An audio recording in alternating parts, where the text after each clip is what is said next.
Sorry. It's Bava Metzia Mm-hmm. 114b. Okay, let me just go to it so I could see it. Okay. Okay, so it says, Can I just show the folks at home? Is that okay? Or you don't sure. know? No, show, but I'll read, Yeah, I'll yeah. read. I'll Just wait so till that you put it up just on so the they screen. know I'm gonna, they know what we're looking at, yeah, it's very important for people to see for themselves. Yeah. It's a good thing that they put it online. It'd be Yeah. Yeah. difficult. Here it is. You see it? I trust you. I'm looking at it from my end, Oh, so okay, fine. I believe it's there, Greg. Okay. Alrighty.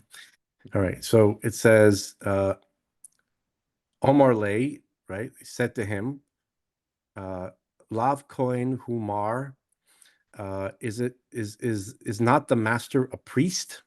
Mm-hmm.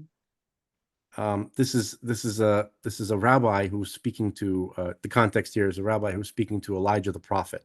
Yeah. This is probably like 1700 years ago, maybe a little bit, maybe 1500 years ago. So the Amora, right, that's the rabbi from that generation, he is speaking to Elijah the prophet. Okay.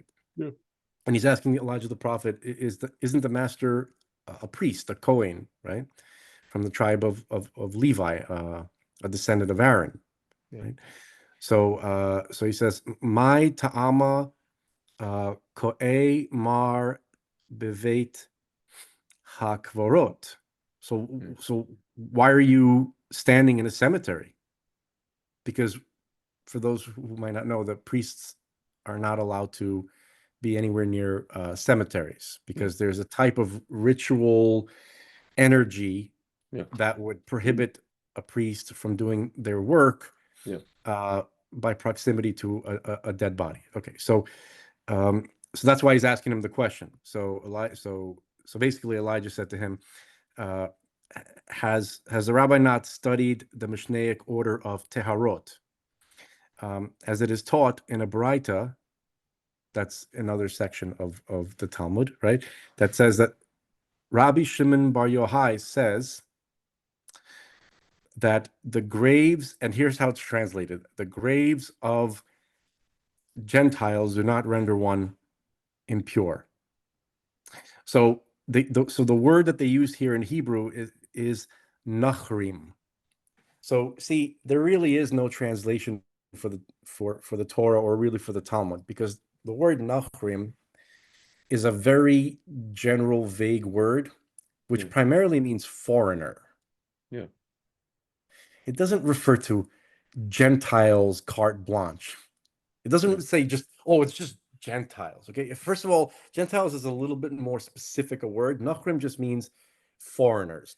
Now, the context here is ancient Israel. And the Nachrim that they're referring to specifically here are those commonly found outside the borders of Israel. Those particular cultures that they were talking about back in those days, specifically, that were found around the land of Israel, this is what, when they say Nachrim, that's what they're referring to.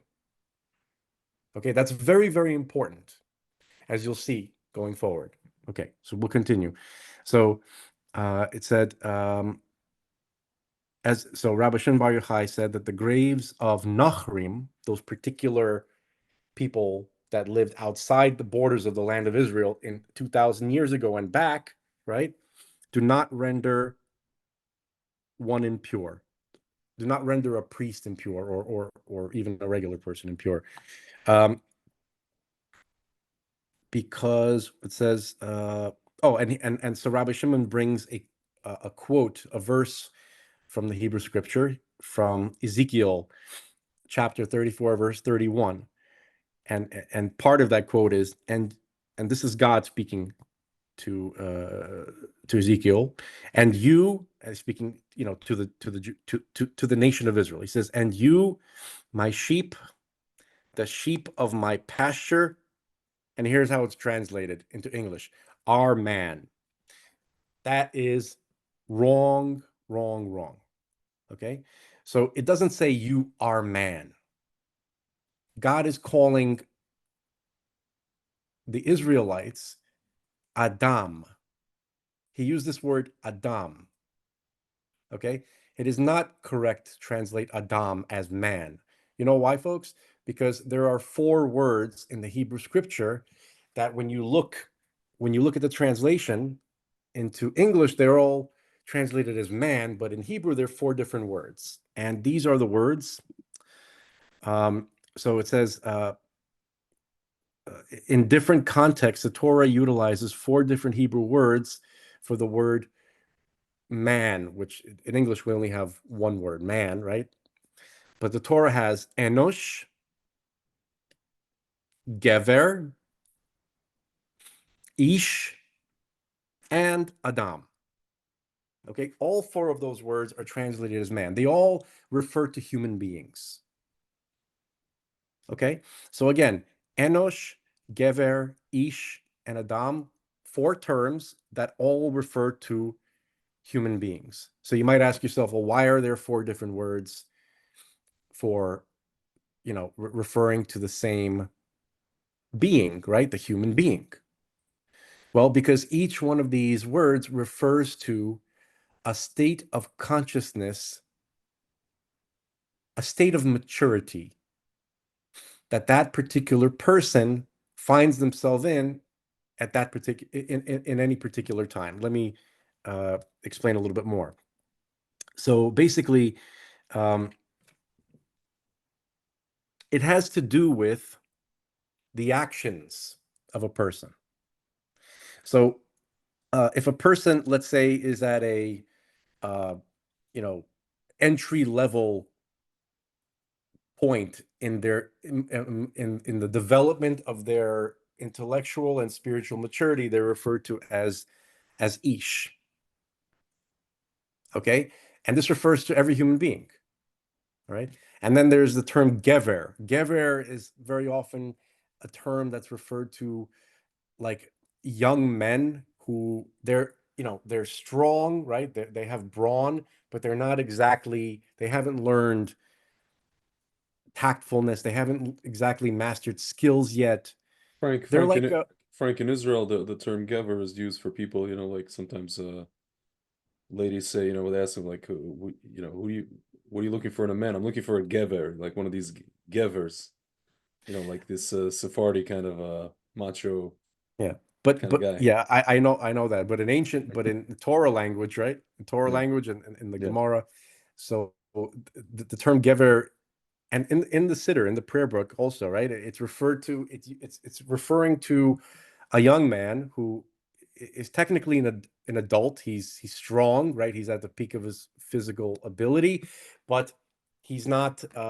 He tries to like muscle everything rather than develop skills, right? So he just muscles everything rather than using some kind of technique that would make things smoother and easier. He just relies all on his brawn. So that's a certain state of mind that a lot of guys go through, but I've been through. I'm sure a lot of you listening have been through that. Okay, and Enosh is a little bit higher than that. It's more when a person starts to develop their wisdom. They see that not everything can be muscled. That sometimes you have to.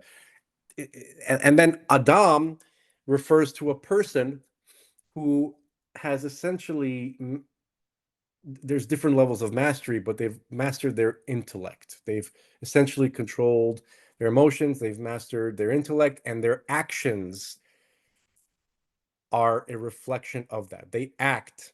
So to boil it down, these terms refer to the behavior of people as a reflection of what's going on internally,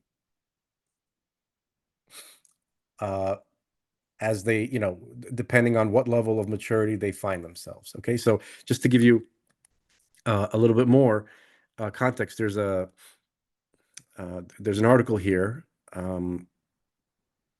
on Chabad.org actually that explains a little bit more. So it says that let me just find them. I don't want to read the whole thing, but all right. So when the Torah speaks about the expression for man is that of the higher level Adam, right? A man. So okay, fine. So Rabbi Shimon, so 1 second. The fact that the Torah uses different words when describing oaths and blemishes teaches us. It's basically saying what I just said. Okay, so basically, um, this particular section of the Talmud, this piece, this statement, right, is referring to uh, is referring to people who at that time were known not to be their actions, based on their actions, right? Were not called Adam. They were men, they were human beings, but they were not going to be described as Adam, people who were in control of their intellect, who lived primarily through their intellect, controlled their emotions, and did good deeds and acted in responsible, mature ways. So at that time, Israel, when God was speaking to Ezekiel, right, he referred to Israel as such people. Okay, so we know that Israel were people like that at various times. Sometimes, they were in a low state. Sometimes they were higher. Okay, so Adam doesn't mean man. Okay, just simply man. It means man at a certain, in a certain state of consciousness. All right. So the Nachrim, that the word that's used here in the Talmud, right?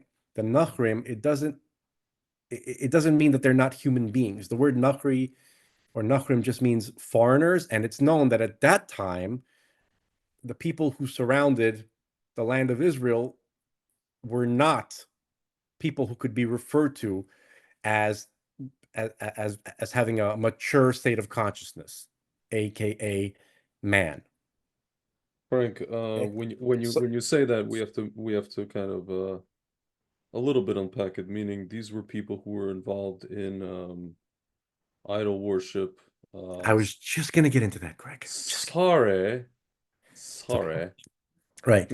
Not right. First of all, not even every Israelite can be called Adam. It depends Yeah, where they're holding, like, yeah, mentally, yeah, spiritually. Okay. yeah. So again, we know that it was very common for the cultures 2,000 years ago that lived in around the land of Israel, right? They were the cultures were not healthy cultures. The people there were practicing rituals that are very difficult to talk about. They would do extremely immoral things, in terms of like their religious practices, right? And even day-to-day stuff, theft, adultery. But even with their religious practices, they would have, they would do sexually immoral acts in front of their idols, right? That sometimes they would defecate in front of their idols as a form of worship. Famously, Baal Peor, right? And then they would also sacrifice human beings. They would kill them in various ways to appease their quote unquote, Baal, right? Their whatever they think as a god, right? And worst of all, they would sacrifice children in various ways, and such as burning.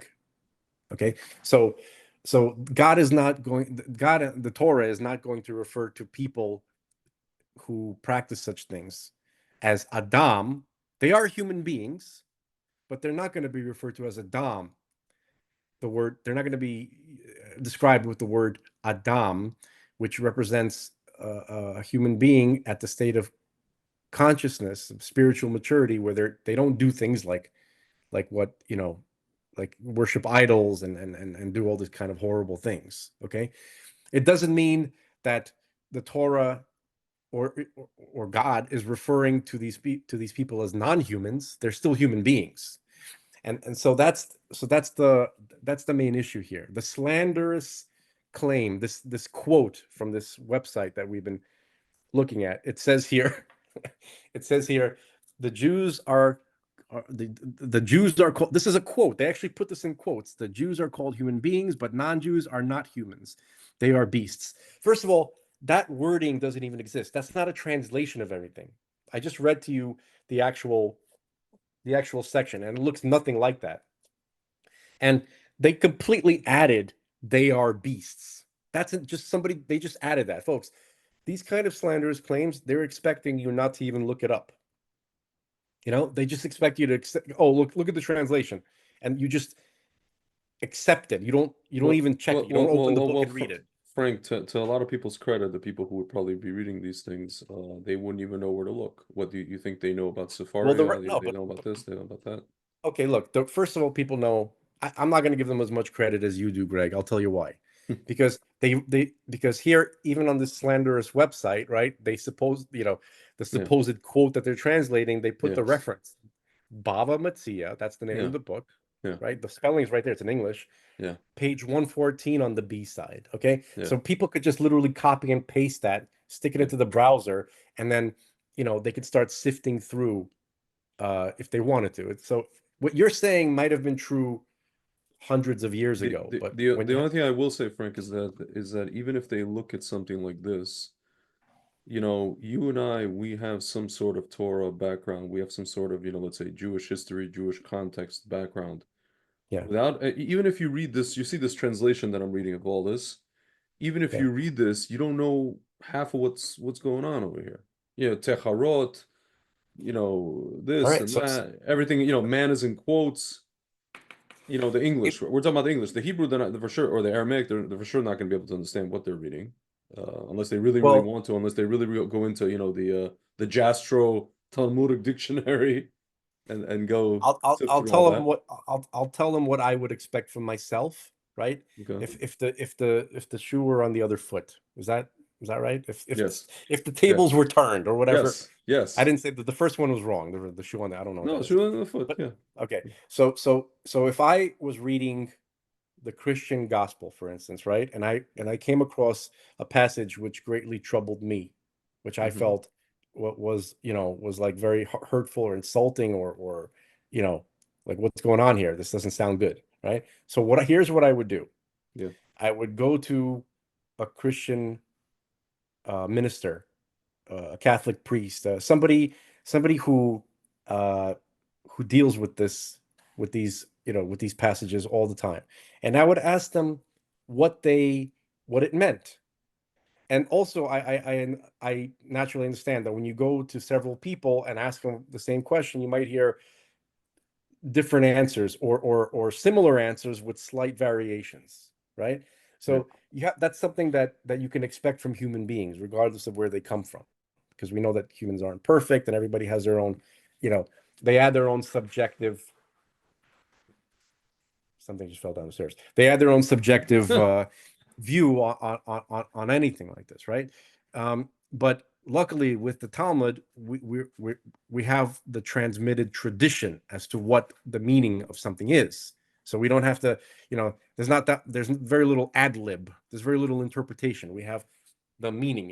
It was transmitted to us from generation to generation. Okay, so but anyway, that's what if that's what I would do for a Christian or for a Muslim or for a Buddhist or for anyone, right? I would go and speak to the people who spend most of their time dealing with this. So, folks, if you see something that troubles you, right, why don't you go talk to the people who study it all day and all night, right? Who preserve it, okay, rather than listening to someone who tells you, oh, here's what it means, right? But you know that you know, if you want to hear the truth, you're probably not gonna get it from someone who hates the people that they are talking about. Just, that's just like a little tip. For any truth seekers out there, okay? Like for instance, I'll skip it. So anyway, Yeah, well, Frank, I mean, obviously, there's two things happening. One is obviously a lot of the people don't want to know the truth, and the second thing is that it's what I'm not our friend. concerned for those people. No, no, I know. If I'm you don't just want to hear saying. the truth, I don't care about them. I know, but then the other group of people who probably do want to hear the truth, but they're into what's called soundbite information, and not Well, journalism, but nothing can be done. Nothing can be done for yeah, that kind of thing. Like I don't want, it's hard to say that, but yeah, you have to, you know I think that God wants us to investigate in an honest way Mm-hmm. slander that we hear about anybody, any other Yeah. human being, Yeah. and not just to accept it automatically, right? God wants to see people to, to try to kind of not immediately dismiss their fellow man as something evil and wicked just Yeah. because. Yeah. Okay, so just to, to summarize everything we just talked about here. So again, the slanderous quote, the inaccurate, false, slanderous quote here, right? It's not a quote because a quote is, but they're saying here that that's Excerpt. what it says.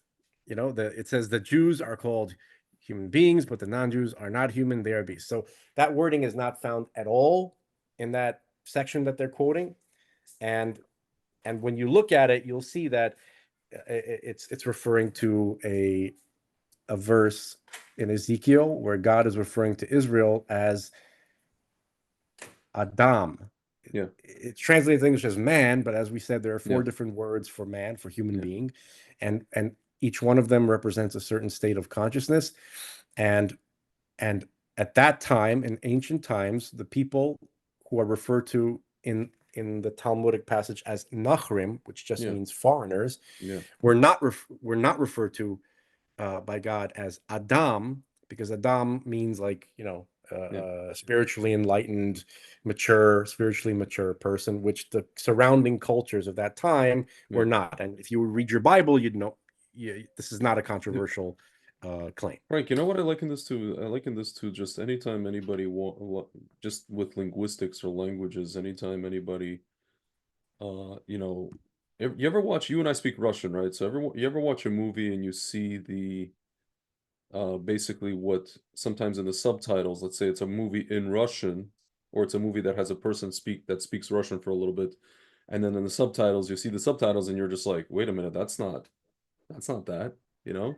So either the person translating it, doing the subtitles, either doing a direct translation, which is obviously idiotic, or they're trying to get the essence of what the person is trying to say, but even then they failed.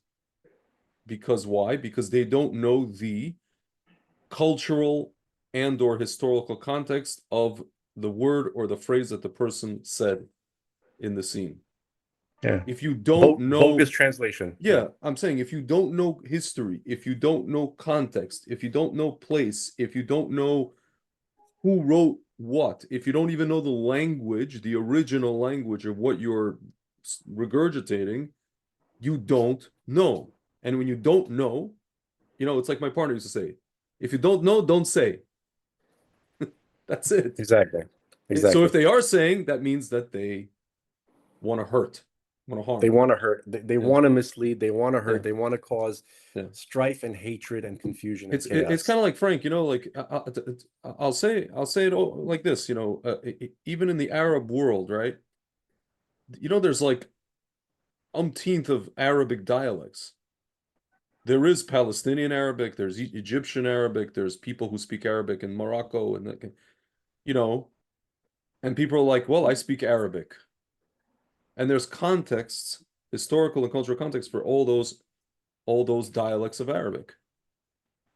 And we're the people that talk about, for example, freeing Palestine, right? Do they understand what happens if they quote unquote free Palestine? How all those different tribes have different terms and phrases and things that they reference for the city they grew up in. These things go microscopic, just like it goes microscopic with us. With the Jewish people, we have certain Jews that pronounce prayers in this way and that way, depending where they live, depending where they're from, and then certain parts of Hungary, certain parts of Lithuania, certain parts of Russia, certain parts of Israel, certain parts of America, certain parts of New York. Like this is linguistics. This is history. Am I going It crazy? doesn't. None of that matters to anyone who just wants to, Yeah. No, I'm just saying, like, stoke hatred. So what I'm saying is everybody like every culture has these, minutia, and the Jewish people are not only are we not, uh, you know, excluded from that, we have these historical developments that, you know, Yeah. it's important. Sorry, I just wanted to add that for the people because it's just No, sometimes even Jews, you know, people who are interested in Torah, like our own people are interested in Torah, they want to study Torah, and they're, you know, a lot of people ask the question, for example, you know, why is the Talmud written in Aramaic? You know, aren't you talking about the Torah? Isn't the Torah holy? So why are we, you know, why is this written in the spoken language, a dead language called Aramaic, you know? And then how are we supposed to learn this? can I answer? No, yeah, no, it's a rhetorical question to ask, but yeah, you can answer. Well, no, I know, but Yeah, some people might be wondering. yeah, So, and this, okay, so first of all, some parts of the Torah are actually written in Aramaic. Some parts of the actual yeah, Hebrew scripture, like huge sections of the book of Daniel, and even within the five books of Moses themselves, there are Aramaic expressions and terms like with the dealing with Jacob and his uncle Laban, right? If you read those sections in the original language, right, in the biblical Hebrew, you'll find a couple of terms that are from ancient Aramaic. Ancient Aramaic is a language that was used since, you know, you could say almost since the beginning of time in that region. Okay, it was always considered a sister language to the holy language, to Hebrew itself, to Hebrew proper. Um, okay, it was a language that was used for mundane, for non-spiritual tasks, like, you know, like just market language, you know, or business, you know, things of a mundane nature, right? Okay, so even in ancient Israel, even the Egyptians knew Aramaic. It was one of the primary languages at that time. Okay. Now, when the Jews were taken into exile, right, they were taken to Babylon, okay, and many, even after uh, Jews were allowed to return 70 years later to Israel, many didn't return. Many people just stayed there for one reason or another. It wasn't possible for everybody to come back, okay, and the language of Babylon, of that empire, was Aramaic. Really the language of that entire region was Aramaic. Okay, so it's kind of like today. Most Jews in America speak English. That's the language of that is most commonly used here, right? And, you know, for religious purposes, we pray in Hebrew. We study the Torah in Hebrew, right? But the spoken language itself is English. Okay, so um, it was like that, you know, wherever the Jews happened to find themselves.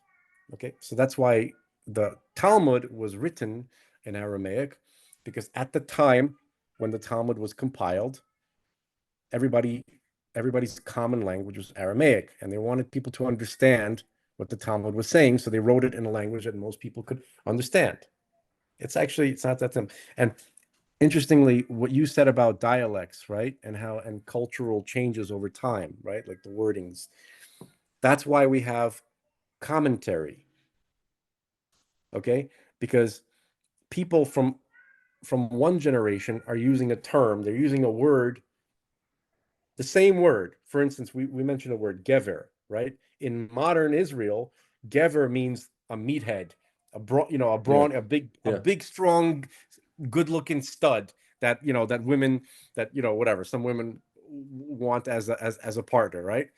But that's how it's used in modern. yeah, The same word, yeah, right, is used as a to reflect to a certain state of consciousness which is not entirely mature. yeah, Now you could see how they're related. yeah, You could see that they're not entirely disconnected, but the use is very, sure, very different. sure, Okay, so that's why we need commentary, because the commentators need to tell one generation what the previous how the previous generation used words. Okay, so that's why we have commentary from like going from the beginning of the giving of the Torah all the way to this very day, to account for the subtle the nuanced changes in terms over time. Okay.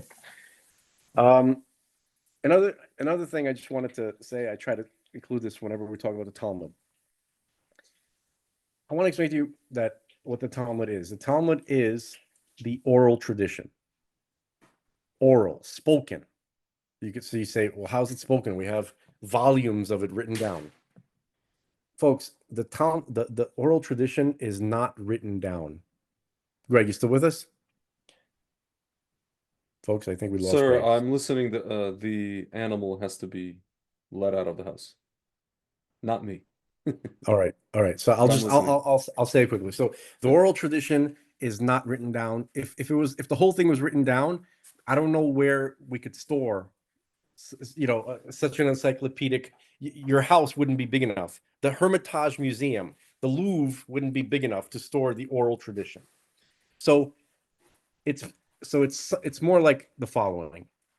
Imagine you prepared a speech, a long speech, which you have to recite in public, right? And you can't be like reading, you can't just like look directly from the, we can't be Joe Biden reading, from the teleprompter.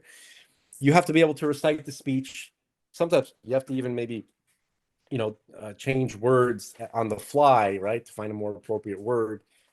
So instead, what people do, right, they make these little cards with bullet points, these little phrases or words which help people remember entire sections of the speech.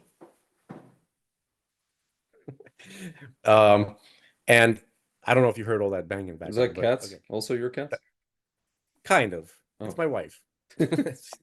So basically, the Talmud is one big flashcard. It's a bullet point. It's cliff notes, if you will. Okay, it's not read. It's not written like a textbook with full sentences where everything is explained. The oral tradition, the actual information is held in the mind of the teacher, and the Talmud acts as a reminder, right? When they read the text, they see three words, right? Those three words will cause the rabbi to remember hours and hours and volumes of teachings that he received from his rabbi, and so on and so forth. So if you go around telling people that the Talmud is written, completely explicitly with all of the details included, then you're misleading them, and you're trying to create a situation where people will misunderstand, and it will lead to anger and to hatred, and there are a lot of people who do that. That's pretty much it. understood. So in conclusion, Yes. the term used in that particular section of the Talmud that the Jew haters are referring to, but again, it's the volume of Talmud is Baba Metzia on page 114b. Okay, the term there is used Nachri, and Nachri just means, it's a generic word which means foreigners. The foreigners at the time when this passage was written were idolaters, mostly, who performed horrible things, they did bad things to people and to children. And so Ezekiel, right, and that's that section in Ezekiel where it says God refers to Israel as Adam, right? It's not going to refer to the surrounding nations at that time as Adam, because they were not on that level of spiritual maturity. That's it. Hopefully Excellent. she can use, some of this. So, Yes. All all right, right. sir. Thank you very much. Would you Thank mind you very sending me much, everyone. the? Yes, Thank we'll you. send. Shabbat All shalom. right. Shabbat shalom.